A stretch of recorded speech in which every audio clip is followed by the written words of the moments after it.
Hello friends, आप सभी का बीएड कोर्स के मिशन 1 चैनल में स्वागत है। दोस्तों, आज हम लोग बात करेंगे बीएड फर्स्ट ईयर या फर्स्ट सेमेस्टर में चाइल्डहुड एंड ग्रोइंग पेपर में। आज हम लोग एक टॉपिक लाए हैं जिसका नाम है हास्यकरण। बहुत ही इंपॉर्टेंट टॉपिक है, ठीक है। इसको समझना भी जरूरी है कि हास्यकरण क्या है, इसकी अवधारणा की गणना करें और बच्चे के विकास में किस प्रकार जो है हास्यकरण एक भूमिका निभाती है, उस पर भी हम लोग आज बात करेंगे। ये हास्यकरण जो टॉपिक है, ये हास्यकरण टॉपिक वैसे बच्चों के लिए है जो समाज में शिक्षा से दूर होते हैं, ठीक है। क्योंकि ऐसे वंचित वर्ग के बच्चे जो होते हैं, जैसे आदिवासी वर्ग के बच्चे, जनजाति वर्ग के बच्चे, है ना, अनुसूचित जाति अनुसूचित जनजाति वर्ग के जो बच्चे होते हैं, ठीक है, यानी वंचित वर्ग के जो बच्चे होते हैं जो शिक्षा से दूर होते हैं, तो उन बच्चों को शिक्षा की मुख्य धारा में लाने के लिए जो है जिस प्रक्रिया द्वारा लाया जाता है उसे हम लोग हास्यकरण करते हैं। यानी हास्य पर खड़े वैसे बच्चे जिन्हें शिक्षा की मुख्य धारा में जोड़ते हैं, इसी को हम लोग हास्यकरण कहते हैं, ठीक है। तो इसको हम लोग और अच्छे से समझते हैं इस टॉपिक को, इसके बारे में आज हम लोग बात करेंगे। चाइल्डहुड एंड ग्रोइंग पेपर का है, ठीक है। तो आइए शुरू करते हैं। हास्यकरण की अवधारणा की गणना करते हुए बच्चों के विकास में किस प्रकार ये प्रभाव करता है, इस पर हम लोग बात करेंगे। और सरकार द्वारा जो है चलाई गई कौन कौन सी योजनाएं भी थी जो हास्यकरण के में जो है प्रभाव के द्वारा जो है बच्चों को हास्यकरण से जोड़ता है उन्हें, तो इस पर भी हम लोग आज बात करेंगे, ठीक है। तो आप लोग शुरू से अंत तक वीडियो को जरूर देखिएगा क्योंकि ये टॉपिक बहुत ही इंपॉर्टेंट है जो एग्जाम में पूछता भी है हास्यकरण के बारे में, ठीक है। तो सबसे पहले हम लोग रूपरेखा तैयार करते हैं। इसका प्रस्तावना रूपरेखा में लिखेंगे प्रस्तावना यानी इंट्रोडक्शन, फिर उसके बाद है हास्यकरण का अर्थ, तीसरा में है हास्यकरण पर बच्चों के विकास पर प्रभाव, और लास्ट में हम लोग निष्कर्ष को। ये 4 पॉइंट को हम लोग लिए हैं जिस पे एक एक करके पॉइंट पे हम लोग चर्चा करते हैं, ठीक है। सबसे पहले है प्रस्तावना यानी इंट्रोडक्शन। प्रस्तावना क्या है? शिक्षा में हास्यकरण से तात्पर्य समाज के उन वंचित वर्ग को शिक्षा की मुख्य धारा में लाना है जिन्हें शिक्षा के समान अवसर प्राप्त नहीं हो रहे हैं। यानी शिक्षा के हास्यकरण से तात्पर्य है कि समाज के उन वंचित वर्ग को जो है शिक्षा की मुख्य धारा से लाना है जिन्हें समाज जो है शिक्षा से क्या हो जाता है, वो दूर हो जाते हैं, समान अवसर उन्हें नहीं मिल पाता है। हमारे समाज में दलित अर्थात अनुसूचित जाति व जनजाति वर्ग हास्य पर खड़े हैं। यानी कि हमारे समाज में दलित वर्ग हो या अनुसूचित जाति या अनुसूचित जनजाति के वर्ग जो है वो हास्य पर खड़े हैं। हास्य पर खड़े का मतलब हुआ कि वैसे बच्चे जो शिक्षा से दूर हैं उसी को हम लोग बोलते हैं हास्य पर वो खड़े हैं, क्योंकि उन्हें समाज के उच्च व धनी वर्ग के समान शिक्षा का समान अवसर प्राप्त नहीं हो पा रहे। यानी कि ऐसे जो वर्ग है या ऐसे बच्चे जो है वो समाज के धनी वर्ग के जो बच्चों के समान जो है उन्हें शिक्षा का समान अवसर नहीं मिल पाता है, ठीक है। इन्हें समाज में उचित स्थान दिलाने के लिए विशेष प्रावधान व सहायता की जरूरत पड़ती है। यदि इन बच्चों को हम शिक्षा की मुख्य धारा से लाएँ यानी शिक्षा से उसे जोड़ें, तो इसके लिए जो है सरकार जो है एक विशेष प्रावधान वो विशेष सहायता इन बच्चों को विद्यालय में देगी, जिससे जो है ये बच्चे जो है विद्यालय से जुड़ सके और शिक्षा ग्रहण कर सकें। इसके लिए सरकार जो है कई सारे कानून भी बनाए, जैसे शिक्षा का अधिकार कानून बनाया जिसमें बच्चों को 6 से 14 वर्ष तक की उम्र के बच्चों को जो है निःशुल्क और अनिवार्य रूप से शिक्षा विद्यालय में दी जाती है ताकि आर्थिक रूप से कमज़ोर बच्चे भी शिक्षा से दूर ना रह सके। आज संवैधानिक गारंटी तथा भेदभाव के विरुद्ध कानूनों के बावजूद भारत में हास्य पर हरे लोग समूह भेदभाव का शिकार होकर उपयुक्त शिक्षा प्राप्त नहीं कर पा रहे हैं। आज जो है संवैधानिक गारंटी तथा भेदभाव के विरुद्ध कानूनों के बावजूद भी आज हास्य पर खड़े लोग जो है भेदभाव के शिकार के होने के कारण जो है वो शिक्षा प्राप्त नहीं कर पा रहे हैं, ठीक है। तो यहाँ तक हम लोग इसका प्रस्तावना का देखें इंट्रोडक्शन। अब हम लोग देखते हैं हास्यकरण का अर्थ, ठीक है, यानी मीनिंग ऑफ मार्जिनलाइजेशन। हास्यकरण का अर्थ क्या होता है? हास्यकरण का अर्थ होता है बच्चे जिन्हें हास्य पर धकेल दिया जाता है, यानी वैसे बच्चे जो समाज जो है यानी उसे शिक्षा से दूर होते हैं उसे हम लोग हास्य बोलते हैं, ठीक है। अर्थात हम कह सकते हैं कि लोगों के कुछ समूह को समाज के क्षेत्रों तक पहुँच से वंचित कर दिया जाता है। यानी कि कुछ लोगों के कुछ ऐसे समूह होते हैं जिन्हें समाज जो है के क्षेत्रों तक जो है वहाँ तक शिक्षा नहीं पहुँच पाता, यानी उससे दूर होते हैं, ठीक है। ये एक समाज का अभिशाप भी समझाता है। ये समाज का एक क्या अभिशाप है? हास्य पर खड़े लोग का संबंध समाज के उच्च व धनी वर्ग से लिंग, विकलांगता की स्थिति, स्वास्थ्य देखभाल, साम्य शिक्षा, रोजगार से हो सकता है। यानी हास्य पर खड़े लोग का संबंध जो है समाज के उच्च धनी वर्ग से लिंग के भेदभाव के कारण भी, विकलांगता की स्थिति के कारण या स्वास्थ्य देखभाल, साम्य शिक्षा से इन्हें कहीं ना कहीं रोजगार जो है प्राप्त हो सके, इसके लिए जो है इन्हें शिक्षा से दूर रखा जाता है। मानव अधिकार आयोग ने की एक शाखा ने एक रिपोर्ट में कहा कि भारत में स्कूली पदाधिकारी हास्य पर रह रहे समुदाय के बच्चों के साथ भेदभावपूर्ण व्यवहार करते हैं। यानी मानव अधिकार आयोग की एक शाखा ने ये रिपोर्ट कहा कि भारत में स्कूली जो पदाधिकारी होते हैं हास्य पर खड़े रहे बच्चे जो होते हैं यानी वंचित वर्ग के बच्चे जो होते हैं उनके साथ विद्यालय में क्या करते हैं, भेदभावपूर्ण व्यवहार करते हैं, जिससे वो जो है शिक्षा से दूर हो जाते हैं। उन्हें शिक्षा वो उनके अधिकार से वंचित करते हैं। जबकि शिक्षा के अधिकार में 6 से 14 वर्ष तक के बच्चों को प्रत्येक बच्चे को मुफ्त स्कूली शिक्षा देने की गारंटी दी गई है। जबकि शिक्षा का अधिकार RTE राइट टू एजुकेशन 2009 में ये नियम बन गया था कि 6 से 14 वर्ष तक के बच्चों को निःशुल्क और अनिवार्य शिक्षा देना चाहिए। ये बच्चों का एक मौलिक कर्तव्य है। ठीक है, ऐसा देखा गया है कि हर बच्चे लगभग आधे बच्चे अपनी प्राथमिक शिक्षा पूरी करने से पूर्व ही स्कूल छोड़ देने की में बनी रहती है।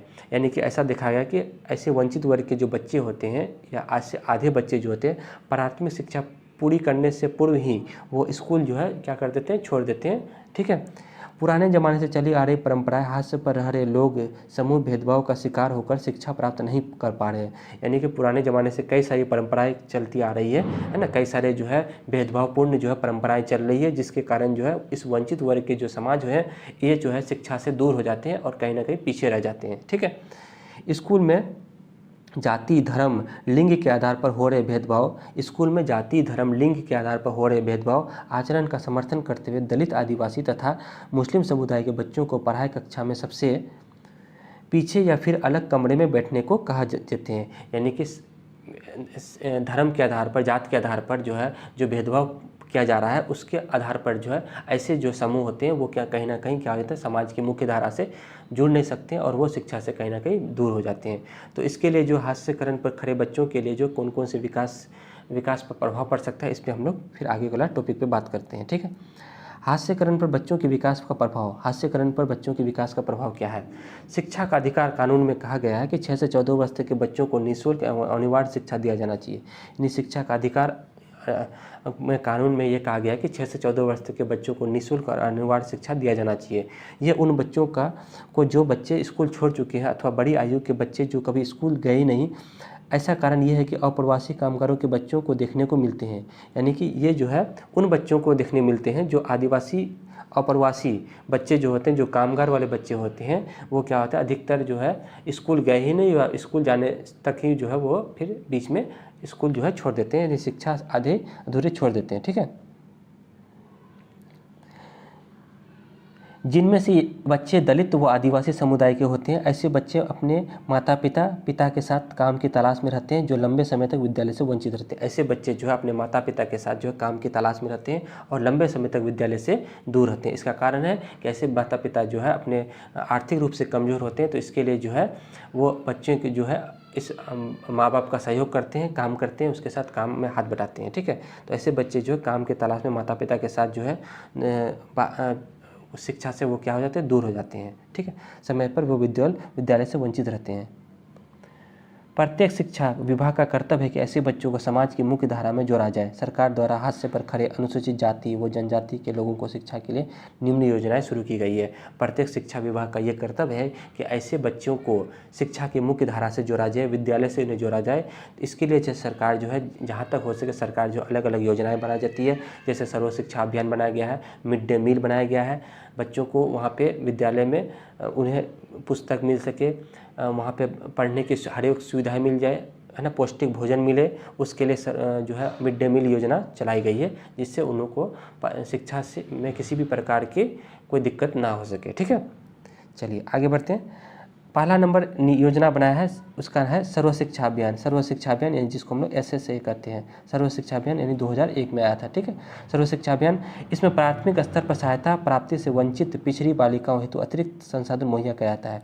मतलब सर्व शिक्षा अभियान के तहत जो है विद्यालय में बच्चों के लिए पीने का पानी, पढ़ने के लिए डेस्क बेंच होना चाहिए, ब्लैक बोर्ड होना चाहिए, स्वच्छ जल होना चाहिए, उसका शौचालय की व्यवस्था होना चाहिए। तो इन सभी चीज़ों का जो संसाधन मुहैया कराता है तो सर्व शिक्षा अभियान के द्वारा किया जाता है। सर्व शिक्षा अभियान वो वहाँ चलाया जाता है जहाँ ग्रामीण महिला की साक्षरता दर राष्ट्रीय औसत से कम होती है, वहाँ पे जो सर्व शिक्षा अभियान चलाया जाता है, जहाँ पे इन वर्गों को जो है शिक्षा से जोड़ दिया जाता है। ठीक है, चलिए आगे है कस्तूरबा गांधी बालिका योजना। कस्तूरबा गांधी बालिका योजना, इसमें क्या कहा गया कि वंचित वर्ग के जो बच्चे होते हैं, अनुसूचित जाति अनुसूचित जनजाति वर्ग की जो बालिका होती है, इनको क्या किया जाता है, कस्तूरबा गांधी बालिका विद्यालय में वहाँ उन्हें निःशुल्क रखकर उन्हें पोशाक, किताब, खान पान, रहना, हर वो चीज़ जो है उन्हें वहाँ पे निःशुल्क दिया जाता है, ताकि उसे किसी भी प्रकार की दिक्कत ना हो सके और वहाँ पे रह के जो है ऐसे बच्चे शिक्षा ग्रहण करते हैं। तो ये कस्तूरबा गांधी बालिका विद्यालय है, जो केंद्र सरकार द्वारा चलाई गई एक योजना है, जिसमें अनुसूचित जाति, अनुसूचित जनजाति या पिछड़ा वर्ग के जो बच्चे होते हैं, बालिका होती है, उन लोगों को यहाँ निःशुल्क रहकर शिक्षा ग्रहण की जाती है। ठीक है, ये आवासीय विद्यालय, यहाँ रहकर जो बच्चों को विद्यालय को ग्रहण की जाती है। ठीक है, शिक्षा ग्रहण की जाती है। सरकार द्वारा चलाई गई बहुत बड़ी योजना है, ये सरकार द्वारा चलाई गई एक बहुत बड़ी योजना है, जिसमें अनुसूचित जाति, अनुसूचित जनजाति और पिछड़े वर्ग के बालिकाओं और ग्रामीण क्षेत्रों के लिए आवासीय उच्च विद्यालय चलाया गया है, जिसका प्रारंभ किया गया है, जिसमें इन वर्गों के बच्चों को जो है यहाँ रहकर, बालिकाओं को यहाँ रहकर वो सारी सुविधाएं दी जाती है जो इसे शिक्षा में ज़रूरी हो सके। ठीक है, और ये सभी सुविधाएं निःशुल्क दी जाती है। चलिए यहाँ तक हो गया। अब हम लोग बात हैं midday meal. Midday meal यानी कि मध्याह्न भोजन योजना। ठीक है, मिड डे मील योजना MDM, जिसकी शुरुआत की गई थी 1995 में मिड डे मील योजना आई थी। ठीक है, मध्याह्न भोजन योजना को संक्षिप्त में हम लोग मिड डे मील कहा जाता है। ये योजना केंद्र सरकार द्वारा चलाया गया था। ये योजना जो है सेंट्रल सरकार द्वारा चलाया गया था, जिसमें कक्षा 1 से कक्षा 8 तक के सभी बच्चों को, 6 से 14 वर्ष तक के बच्चों को दोपहर का भोजन निःशुल्क प्रदान किया जाता है। यानी कि ये योजना जो चलाया गया है कि कहीं ना कहीं ऐसे बच्चे जो है अपने पौष्टिक के कारण जो है उन्हें शिक्षा ग्रहण नहीं होते थे, या तो विद्यालय में उन्हें भूख लग जाता था, क्योंकि वो आर्थिक रूप से घर से जो है खाना खा के नहीं आते थे, तो ऐसे बच्चों जो है विद्यालय में भूख लग जाते। इसके लिए सरकार ने जो है विद्यालय में भोजन उपलब्ध कराया, जिसके लिए मिड डे मील योजना शुरू की गई। ये योजना जो है कक्षा 1 से कक्षा 8 तक के बच्चों को विद्यालय में निःशुल्क भोजन प्रदान की जाती है, जिससे बालकों का विद्यालय में नामांकन बढ़े। इससे विद्यालय में जो है नामांकन बच्चों का बढ़ता है। ठीक है, ज्ञानात्मक, भावात्मक और सामाजिक विकास हो सके और बच्चों को पौष्टिक आहार भी मिल सके, इसके लिए जो है मिड डे मील योजना चलाई गई है। ठीक है, चलिए नेक्स्ट है उसके बाद शिक्षा कर्मी योजना। शिक्षा कर्मी योजना का लक्ष्य है कि बालिका पर मुख्य रूप से ध्यान देते हुए अतिरिक्त सामाजिक आर्थिक रूप से पिछड़े क्षेत्रों में प्राथमिक शिक्षा के सार्वभौमिकरण एवं गुणवत्ता में सुधार ला सके। यानी कि प्राथमिक शिक्षा के सार्वभौमिकरण के लिए जहाँ तक हो सके बच्चों को गुणवत्तापूर्ण शिक्षा मिले, इसके लिए जो है शिक्षा कर्मी योजना चलाई गई है, जहाँ बच्चों को जो है गुणवत्तापूर्ण शिक्षा मिल सके। तो यहाँ पर हाशिए पर खड़े बच्चों के लिए जो है इतनी सारी योजनाएं चलाई गई है। सर्व शिक्षा अभियान, मिड डे मील योजना, प्राथमिक शिक्षा के सार्वभौमिकरण योजना, सहकारी योजना, ये सभी योजनाएं जो है बच्चों को शिक्षा के मुख्य धारा से जोड़ने के लिए चलाई गई है। ठीक है, और लास्ट में हम लोग इसका निष्कर्ष को देखते हैं कि उपयुक्त बातों से स्पष्ट होता है कि हास्यकरण पर खड़े बच्चों के विकास के लिए सरकार हर वो कदम उठा रही है जिसमें वंचित बालकों व वंचित समुदाय के बच्चों को शिक्षा से वंचित ना हो, इसके लिए उन्हें समाज की मुख्य धारा से जोड़ा जा रहा है। समाज के जो है मुख्य धारा से इन बच्चों को जोड़ा जा रहा है, ताकि ऐसे बच्चे जो है समाज में पीछे ना रह सके, शिक्षा से वंचित ना रह सके। ऐसे बच्चों को विद्यालय से जोड़ा जा रहा है और इन्हें जो है निःशुल्क शिक्षा दी जा रही है, ताकि जो है आर्थिक रूप से भी कमज़ोर होने के बावजूद भी इन्हें शिक्षा से वंचित ना रह सके। तो उम्मीद करते हैं आप लोग को ये जो हास्यकरण वाला टॉपिक जो था आज का समझ में आ गया। ठीक है दोस्तों, इसी तरह से मेरे चैनल पर बने रहे। फिर हम लोग नए टॉपिक के साथ नए वीडियो में मिलते हैं। तब तक के लिए धन्यवाद।